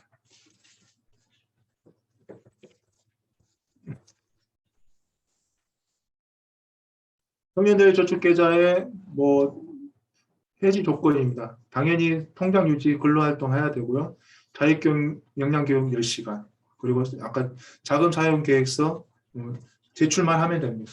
여기에 지금 새로운 서식으로 그 뒤에 다 나와 있는데요. 자금 사용 계획서 같은 경우는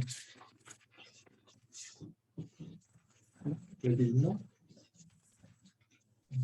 92페이지에 있는 내용. 나중에 저희들이 통계 활용용으로도 좀 사용할 수도 있고요.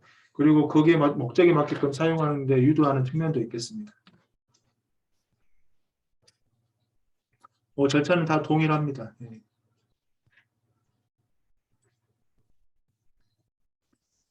제 다음 시간은 한시적 업무 처리 절차를 안내하는데요. 그 이유는 지금 저희들이 원래 차세대 시스템 최초 개발은 4월부터였거든요. 근데 그게 조금 지연되면서 7월로 연장이 됐고, 그러면 저희들이 애초부터 4월부터 사업을 시작하겠다 공언을 했고, 실제로도 저희들이 매년 사업을 1월, 2월부터 시작하는데 너무 늦게 오면 가입자들이 애로사항이 많기 때문에 4월부터는 사업을 시작을 해야 되거든요. 그래서 기존의 행복이익 시스템을 활용해서 사업을 시작할 수 있도록 저희들이 시스템을 조금 별도로 변경을 해서 진행을 하는 부분에 대해서 개발을 해서 좀 자세하게 안내를 해드릴 겁니다. 그리고 저희들 구 지침에는 지자체 공무원분들이 이제 화면 캡처를 보면서 볼 수 있도록 하는데요. 지금 그 부분이 아직 개발이 안 됐기 때문에 저희들이 조만간 안내가 어렵고 4월 5일자로 시스템이 업데이트 되기 때문에 4월 6일 이후에 사회보장 정보 시스템 공지에 올라갈 겁니다. 그때 그 화면을 참고해 주시고 그리고 오늘 교육 자료는 다운받아서 활용하시면 될 것 같고, 저희들 뭐죠? 교육훈련 인정을 하기 위해서 공문을 내려 보내드릴 텐데요. 저희들이 숫자가 너무 많아서 캡처를 해서 필터링을 할 수는 없어서 저희들이 시도를 통해서 참여자 명단 취합을 해서 역으로 그 취합한 결과를 나중에 공문을 안내해 드릴 테니까 그때 이제 110분인가 되죠. 예. 그 정도 교육 인정으로 공문 보내드리겠습니다. 이 정도로 제 시간은 마치고요. 한시적 업무 하시는 동안에 조금 그동안 채팅을 좀 모니터링해서 의미 있는 질문에 대해서 나중에 한 5분 정도 할애해서 답변 더 추가로 드리겠습니다. 네, 감사합니다.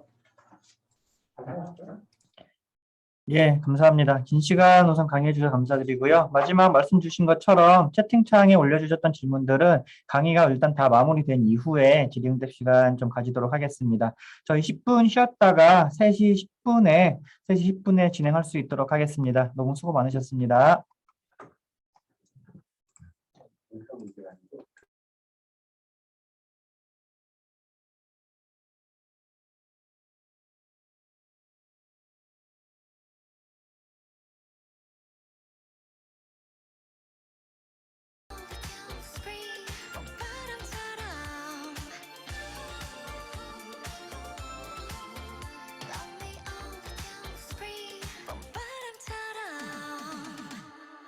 기분이 바랄건 노래 부르네 입꼬리는 살짝 올린 채 어쩜 이렇게 하늘은 더 바람은 더 완벽한 건지 오늘따라 내 모습 맘에 들어 정말 그날처럼 예쁘다고 해줄래 어느 이별이 이토록 달콤할까 Every song's misty dream 거치지는 날 goodbye 이런 걸 말이 어울려 영거운 잎 같은 안녕 우리 봄날의 climax 얼마나 기쁜 일이야 Every song's misty dream 난 구름처럼 Every song's misty dream 난 구름처럼 너도 언젠가 널 잊게 될까 지금 표정과 오늘의 향기도 한 점 사이에 스쳐간 봄날의 꿈처럼 거치지는 날 goodbye 내 대답이 날려 넌 약속 같은 안녕 우리 봄날의 climax 얼마나 기쁜 일이야 Love me all the time scream 봄바람처럼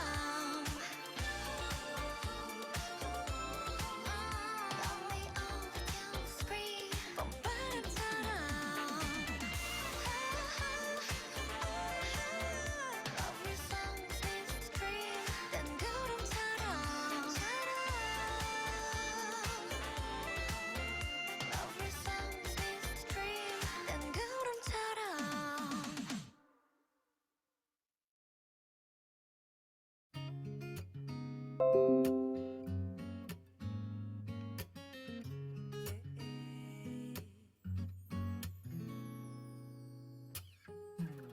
꽃이 언제 피는지 그딴 게 뭐가 중요한데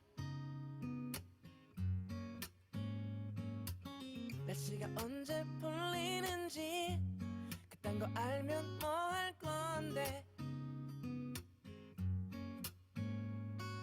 추울 땐 춥다고 붙어있고 더우면 덥다고 니네 진짜 이상해 너의 달콤한 남친은 사실 PC방을 더 가고 싶어 하지 겁나 피곤하대 봄이 그렇게도 좋냐 멍청이들아 벚꽃이 그렇게도 예쁘디 바보들아 결국 꽃잎은 떨어지지 니네도 떨어져라 몽땅 망해라 망해라 아무 문제 없는데 왜 나는 안 생기는 건데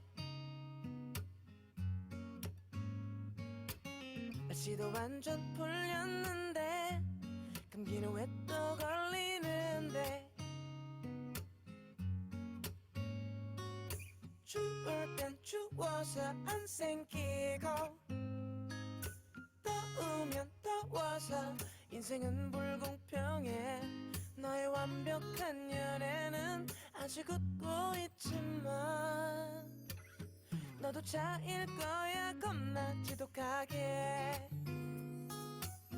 봄이 그렇게도 좋냐 멍청이들아 벚꽃이 그렇게도 예쁘디 바보들아 결국 꽃잎은 떨어지지 니네도 떨어져라 몽땅 손잡지 마 발짱 끼지 마 끌어안지 마 제발 아무것도 하지 좀 마 설레지 마 심쿵하지 마 행복하지 마 내 눈에 띄지 마 봄이 그렇게도 좋냐 멍청이들아 벚꽃이 그렇게도 예쁘디 바보들아 결국 꽃잎은 떨어지지 니네도 떨어져라 몽땅 망해라 망해라 망해라 망해라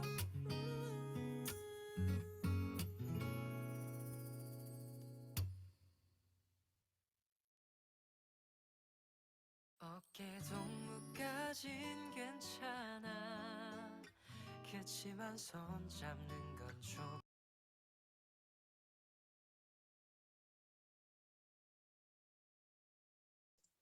네, 이어서 시작하겠습니다. 모두 자리 착석 부탁드리겠습니다. 많이 지금 요청해 주시는 것처럼 지금 현재 진행되는 교육 과정은 녹화해서 다시 한번 좀 여기 들으셨던 분들 포함 지금 1000명 이상으로 못 들어오셨던 분들 확인하실 수 있도록 배포 예정입니다. 조금 구체적인 어디로 어디로 올라갈지는 저희가 바로 좀 내용 확인해서 지금 당장은 안내드리기 조금 어렵지만은 쉽게 확인하실 수 있도록 준비하겠습니다. 좀 이어서 진행하겠습니다. 화면 전환 부탁드리고요. 말씀드린 것처럼 일단은 저희 3개월 동안 한시적으로 희망 1, 2에 대해서 진행하기에 필요한 한시적 업무 처리 절차 관련해가지고 저희 한국자활복지개발원 자산형성지원센터의 안미연 부장님께서 진행해 주시겠습니다. 부탁드리겠습니다. 네, 안녕하세요. 자산형성지원센터 안미연 부장입니다. 네, 사무관님께서 이제 지침에 대해서 쭉 강의를 해주셨는데 이게 이제 7월 이후부터는 그렇게 완성돼서 돌아갈 건데 7월 이전까지가 문제입니다. 시스템이 아직 개발이 안 돼서 4월, 5월, 6월 그리고 7월 초반까지는 이제 기존 그 흐름하고 개편되는 내용하고 섞여서 활용이 될 것 같은데요. 다행히 이제 새로 개편되는 통장은 그 여러 가지 면에서 이제 이렇게 표준화를 시켜놨기 때문에 조금 이제 과거의 그 5개 통장보다는 조금 복잡한 거는 좀 덜하긴 하지만 그래도 어쨌든 다소간의 불편함은 계속 있을 것 같습니다.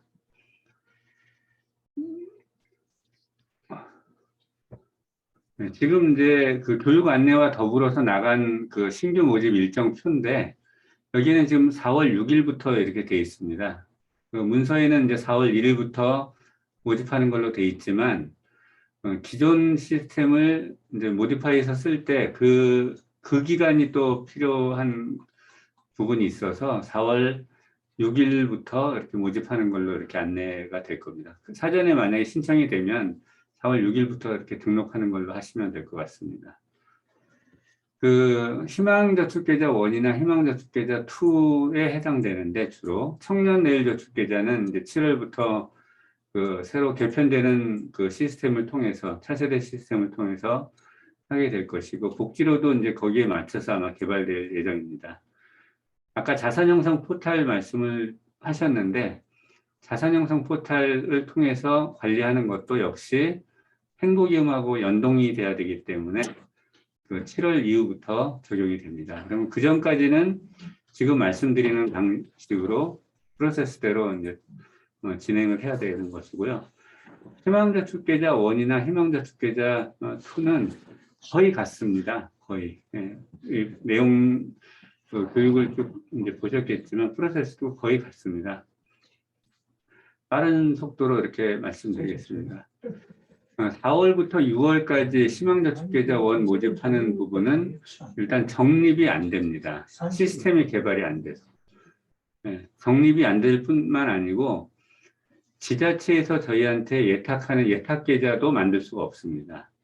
그러니까 아예 예탁금도 저희가 수탁을 받을 수가 없고 개인한테 지원하는 지원금 계좌를 저희가 생성한다 하더라도 행복임에서 받을 수가 없기 때문에 그것도 계좌 생성도 하지 않습니다.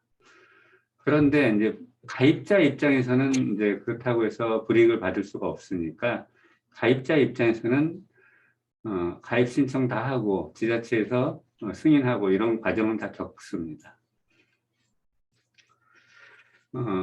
보시면은 화면은 희망저축계좌 1이라고 바뀐 신청 화면을 활용하시게 될 겁니다. 지금은 이제 희망키움통장 1을 좀 약간 모디파이해서 사용한다 이렇게 이해하시면 되는데 화면 자체는 희망저축계좌 1 신청 화면을 사용하실 거고요. 통장 개설 및 본인 계좌 정보 부분은 아까 말씀드린 것처럼 행복이음이나 자활정보 시스템에 연계를 합니다. 네. 본인이 통장을 개설하고 10만 원 적금을 넣고 하는 것들은 다 연계가 됩니다. 그래야 이제 가입 신청이 확정이 되기 때문에 그 다음에가 이제 다 홀딩 되는데 지원금 예탁도 홀딩 시스템 오픈 이후에 가능합니다. 언제? 7월 25일 이후에 여기 빨간 글자로 있는 7월 25일 이후에 지원금 적립도 시스템 오픈 이후에 일괄 소급. 그러니까 가입자 입장에서는 자기 적금 넣는 것만 확인할 수가 있습니다. 정부지원금뿐만 아니고 다른 추가 적립금도 다 마찬가지입니다. 지원금 해지 정보는 중간에 이제 7월 이전에 아주 소수지만 거의 없을 가능성이 높습니다. 시원 같은 경우는. 하지만 어쨌든 그래도 뭐 탈수급 할 수 있으니까 그런 지원금 해지 정보가 전송돼야 된다고 하면은 그 경우는 시군구 공문 발송을 하고 수기로 합니다. 자활정보 시스템 해지 처리를. 전출입 정보도 역시 시스템 오픈 이후에나 가능합니다. 그리고 적립중지나 가입자 정보 변경 이런 것들도 역시 시스템 오픈 이후에 합니다.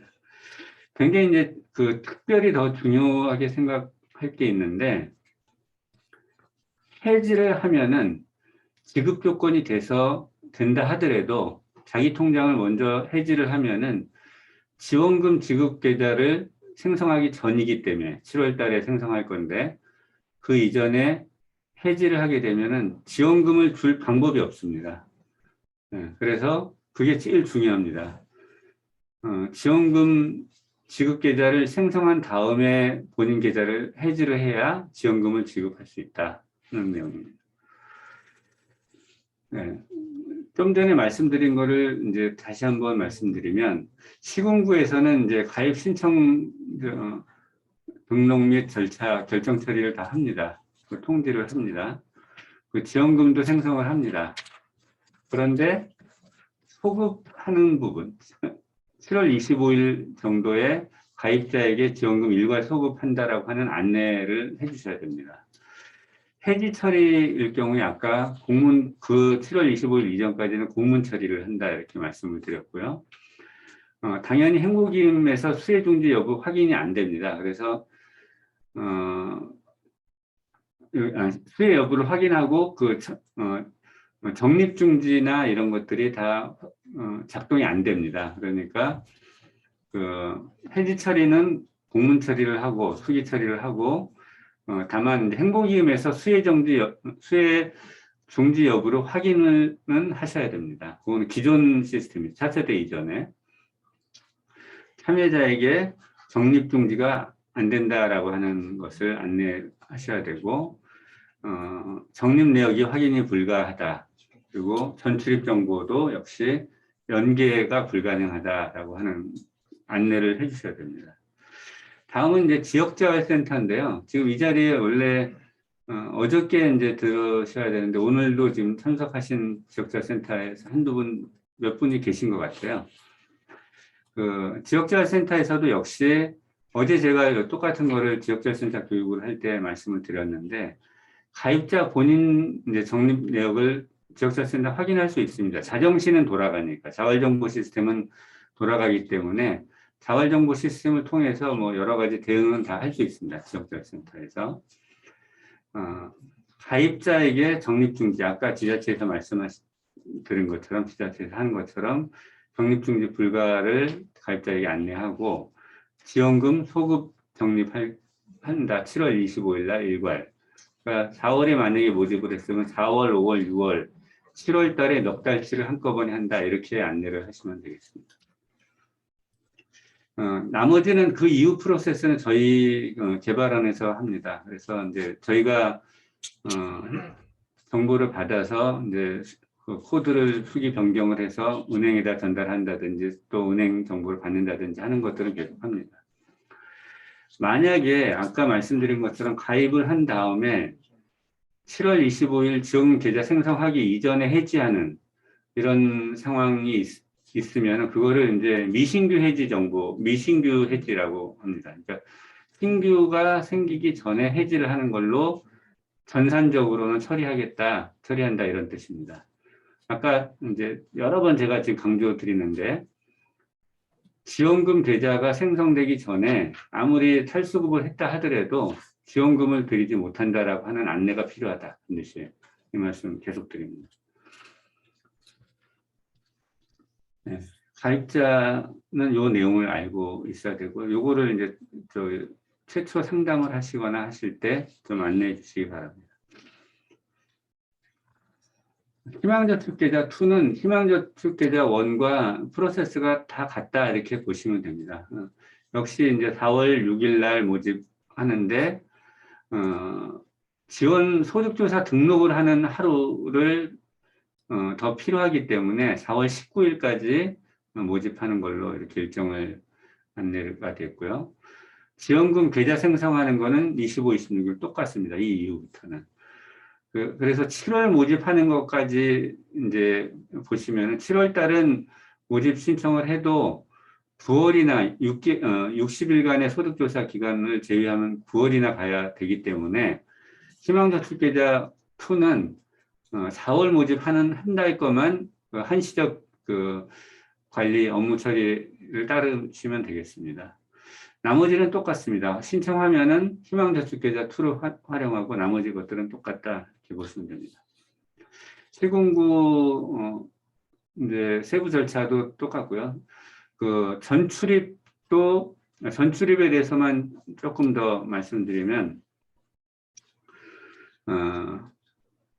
시스템상으로 연계가 전출입 처리가 안 되기 때문에 가입을 만약에 가령 광주 서구에서 했다라고 하면은 그분이 6월 달에 남원시로 이사를 갔다라고 하면은 실제 적립은 남원시에서 전입하는 곳에서 한다 이런 뜻입니다. 그래서 전출입 연계 정보가 불가능하고 이거 한꺼번에 나중에 공문으로 물론 처리를 하지만 연계 받은 곳에서 지원을 한꺼번에 지원한다 이렇게 이해를 하시면 되겠습니다. 지역자활센터 똑같습니다. 자활정보 시스템에서는 이제 가입자 본인 적립 여부나 이게 확인이 되기 때문에 이거 보고 하시면 될 것 같고요. 역시 뭐 나머지 똑같습니다. 아까 희망저축계좌 1과 똑같습니다. 네, 가입자도 똑같습니다.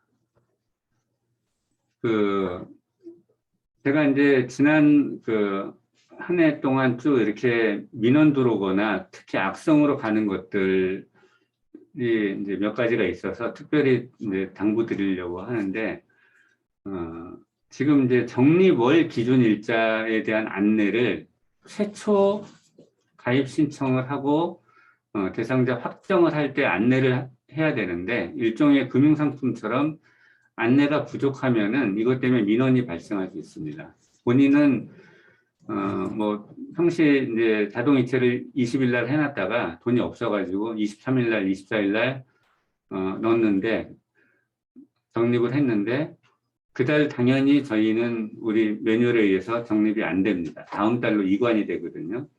그런데 본인 적립하신 분 입장에서는 당연히 그달에 넣는다라고 생각을 하고 있기 때문에 그달 정부지원금이나 추가 적립금들이 다 매칭이 안 되니까 민원이 발생하고 이게 상당히 악성으로 가기도 합니다.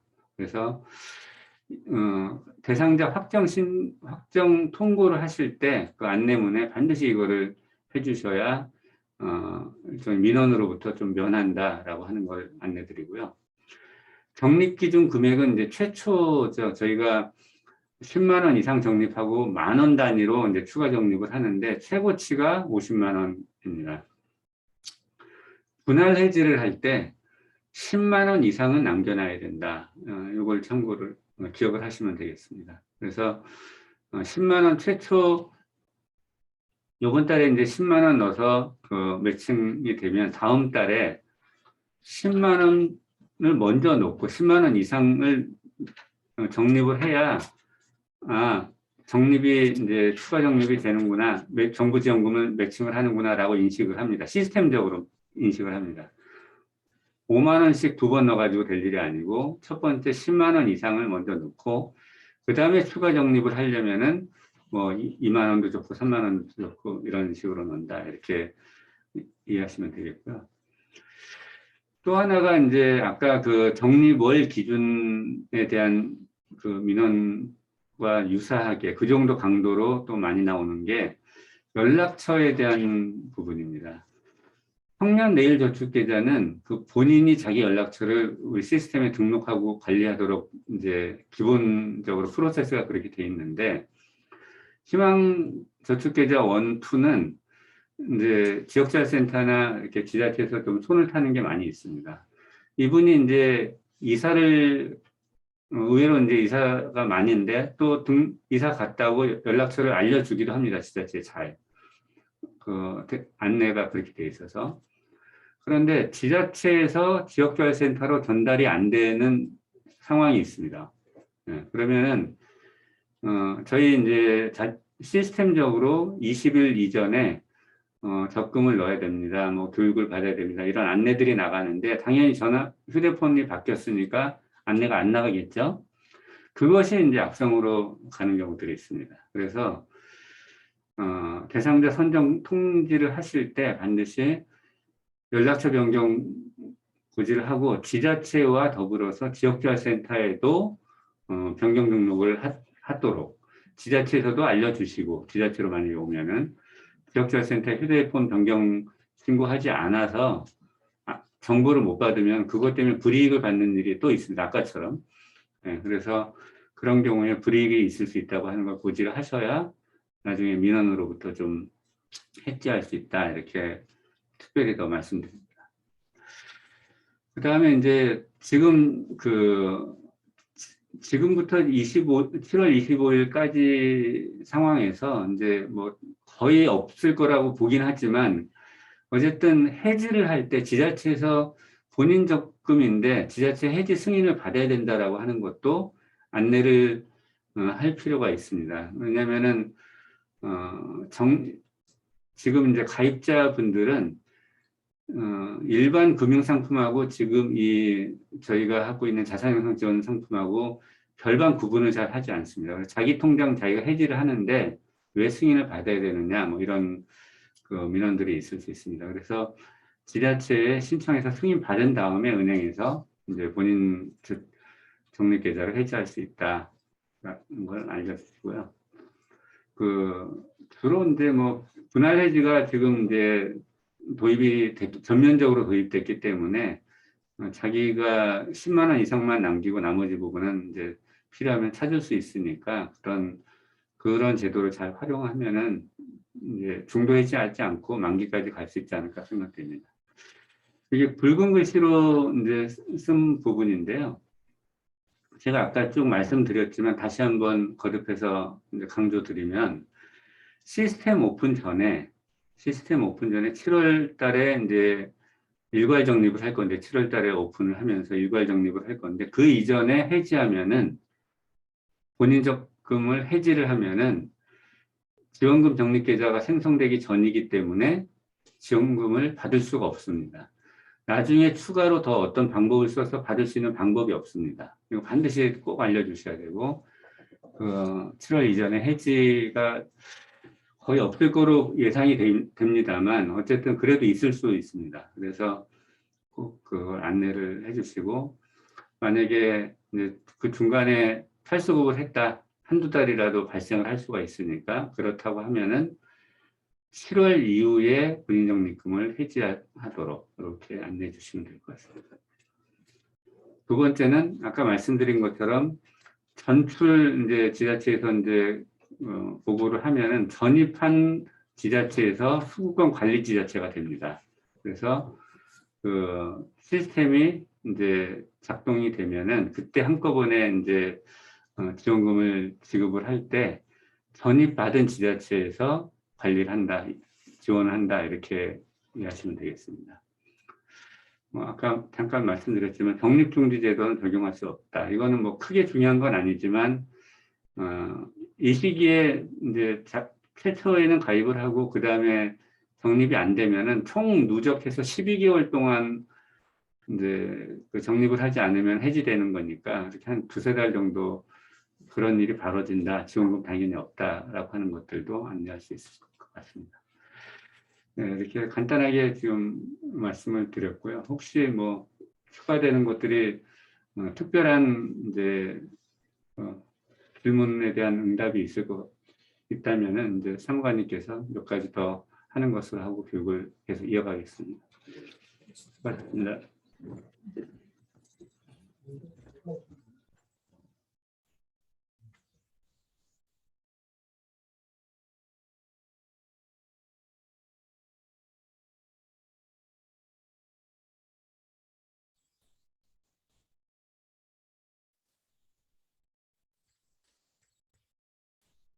네, 하여튼 저희들이 1000명이 넘게 가입을 하다 보니까 사실 뭐 어제도 그랬지만 줌을 통해서 교육하는 이유가 서로 소통하는 건데 저희들이 보시면 채팅창 보시기 알겠지만 그렇게 하기가 쉽지 않습니다. 그래서 저희가 후에 모니터링해서 다시 이렇게 필터링해서 안내해 주는 시간을 별도로 갖는 거고요. 그래서 조금 제가 그동안에 한시 안내하는 동안에 모니터링해서 좀 골랐습니다. 몇 가지. 일단 좀 신규로 오신 분들도 있어서 이런 질문들이 나올 걸로 생각이 들고요. 일단 매월 10만 원 적금하면 30만 원 매칭해주는 통장이 희망 저축계좌 1 그리고 청년내일저축계좌 차장이 이하 매칭이고 매월 10만 원 적금하면 10만 원 매칭해주는 통장이 희망저축계좌 2 청년내일저축계좌 중에 차장이 초과자입니다. 그리고 복지로 사이트 온라인 시청 가능한가요? 저희들이 물론 시스템이 조금 개발이 지연되는 것은 뭐 지자체 공무원분들도 안타깝지만 저희들도 준비하는 입장에서 굉장히 애로사항이 큰 내용입니다. 그래서 그것은 좀 같이 좀 공감 좀 해주시면 좋을 것 같고 그 7월 1일자로 복지로 사이트가 개통이 됩니다. 저희 사업에 대해서 그렇기 때문에 복지로 사이트는 7월부터 모집을 하고 희망 1, 2는 실제 총 인원은 전국적으로 따져도 500명의 이번에 차수에서는 500명 내외 희망1은 희망저축계좌는 4,000명 내외 정도 됩니다. 그게 읍면적으로 분산하면 조금 실제 인원수는 많지는 않을 것 같고요. 어쩔 수 없이 4월에 진행하는 이유는 아까도 말씀드렸지만 저희들이 원래부터는 1월 2월부터 다 진행하는 게 기본입니다. 그래서 최대한 늦춘 것이 4월이고요. 4월부터 진행을 이미 한다고 확정된 이후에 시스템 개발이 좀 지연된 측면이 있어서 그것도 조금 어찌 보면 죄송하게 됐습니다. 그거 좀 양해 바라고요. 상시 소득, 근로소득만 인정한가요? 일용소득 인정한다면 객관적인 증빙이 필요한지요? 일용소득 같은 경우는 복지로 사이트에 본인이 증빙 자료를 올려야 됩니다. 그래서 담당자가 사전 스크리닝 할 때 증빙 자료를 올리는지 그걸 확인을 해야 되는 건데요. 저희들이 기존의 지침에도 안내가 됐지만 39페이지 같은데 이렇게 찾아보시면 고용 임금 확인서하고 급여 통장 이체 내역 두 가지는 필수입니다. 그것을 가지고 확인을 하는 게 필요하다. 이것은 저희 사업뿐만 아니라 이 사업을 하시는 분들은 사회보장급여 공통업무 지침을 한번 보시는 게 도움이 될 겁니다. 저도 이 사업을 준비하면서 그 지침을 조금 살펴봤거든요. 그러면 이제 소득이라는 것에 대해서 무엇인지 또 재산에 대해서 무엇인지 좀 이해가 되는 거고요. 그래서 왜 3개월만 소득 조사를 하는 건지 공적 자료는 1년인데 이런 것들도 다 설명이 되어 있고요. 근데 그 내용과 관련해서 420만 원에 대한 세전 세우냐 이런 질문이 있었고 실제로 저도 그게 좀 궁금했었습니다. 그렇지만 이제 세전 세후로 따지지는 않는다.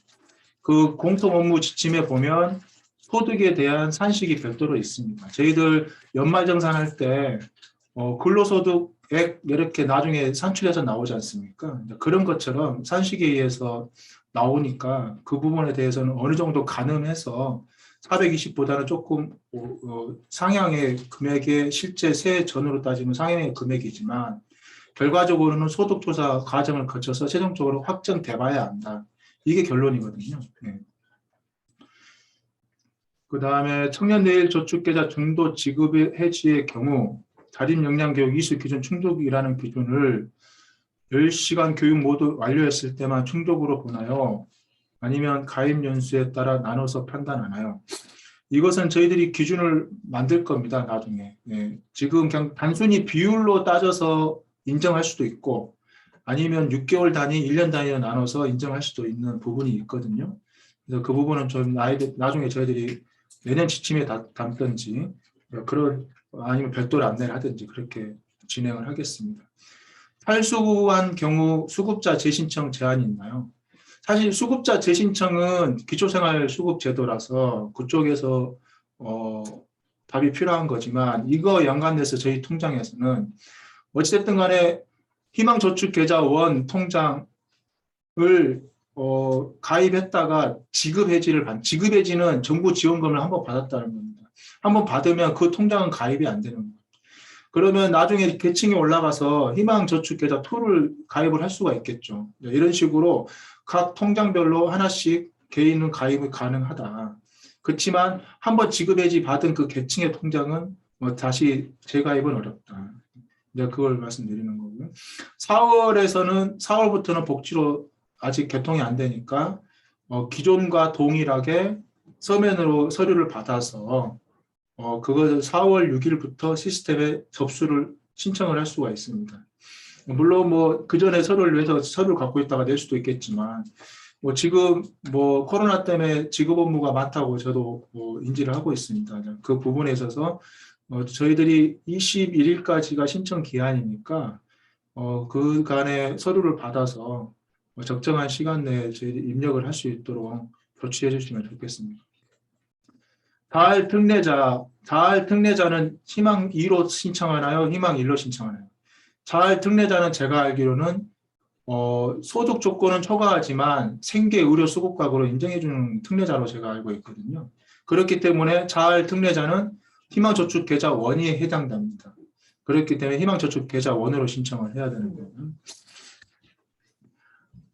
모집 일정이 4월부터인데 신청 서식은 따로 있나요? 여기 뒤에 신청 서식이 아까 제가 70페이지 때 제가 안내해 드렸죠. 거기 신청 서식으로 되어 있고요.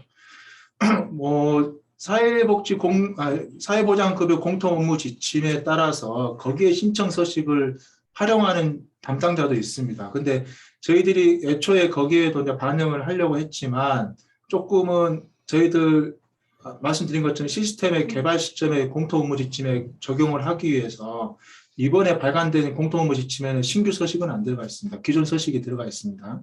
그렇지만 저희들 이 발간된 지침에는 저희들 신규 서식이 안내됐기 때문에 이 지침에 따라서 신청서를 활용하시면 되겠습니다. 희망저축2 자립역량 교육은 10시간 3년 전체인가. 이것은 아까 제 답변드린 내용이고요. 500 이것도 동일한 거고.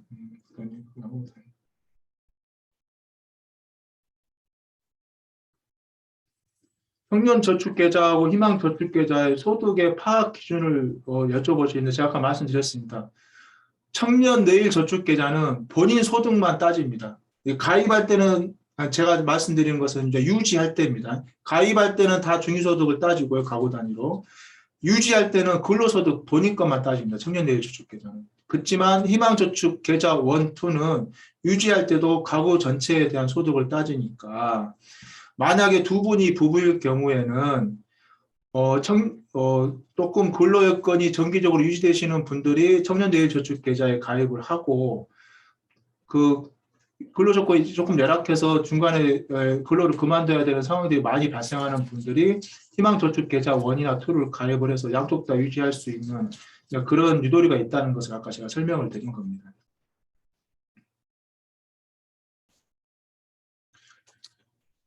소득 조사 기간 동안 기존 중위소득 50% 결정할 수 있는 기간 동안 소급 적용이 되나요?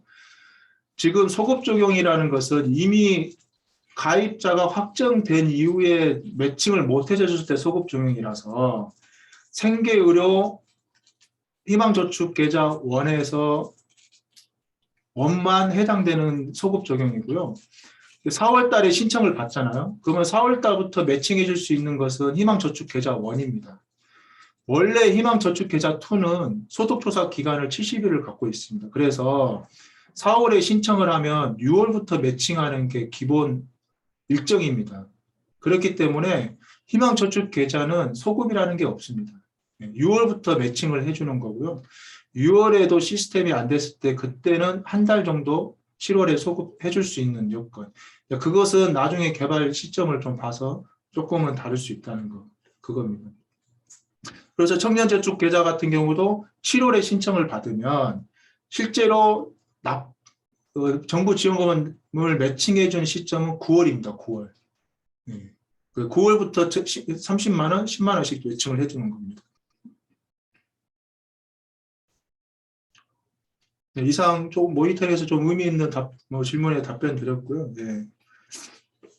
참고로 저희는 저하고 중화님하고 두 분이 같이 일하는 거 대부분 아실 겁니다. 그래서 저희들은 제가 거의 실무자 위주로 업무를 하고 있기 때문에 저희들 실무에 대해서는 저한테도 질문하시는 게 적절한 절차인 것 같으니까 그런 부분은 전혀 개의치 마시고 궁금한 거 있으면 항상 저희들한테 전화 주시면 되겠습니다.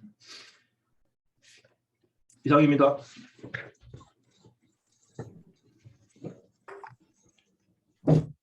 네, 감사합니다. 보건복지부 자립지원과의 이승열 사무관님께서 우선은 추가적으로 좀 채팅창에 올라왔던 질문들 중에서 답변 좀 보내드렸습니다. 워낙 좀 많은 인원분들이 좀 참여해 주시고 워낙 좀 변경된 내용들 게다가 좀 한시적인 기간 동안의 업무 처리 절차까지 좀 있다 보니까 질문들이 굉장히 좀 많았는데요. 오늘 지금 교육 시간 동안에는 많이 좀 다루지 못하는 점은 다시 한번 좀 양해 부탁드리고 저희 지속적으로 좀 현장에 이런 의견들이랑 좀 채팅창에 올라왔던 의견들은 저희가 좀 다 정리해서 좀 전달 드릴 수 있도록 저희도 노력하겠습니다. 2시간의 짧은 시간 동안 많은 내용들로 질의응답 좀 진행하지 못했던 점에 대해서는 다시 한번 좀 양해 부탁드리며 오늘 좀 많이 좀 아쉬움이 크시겠지만은 교육은 이상으로 마무리하도록 하겠습니다. 너무 수고 많으셨습니다. 감사합니다.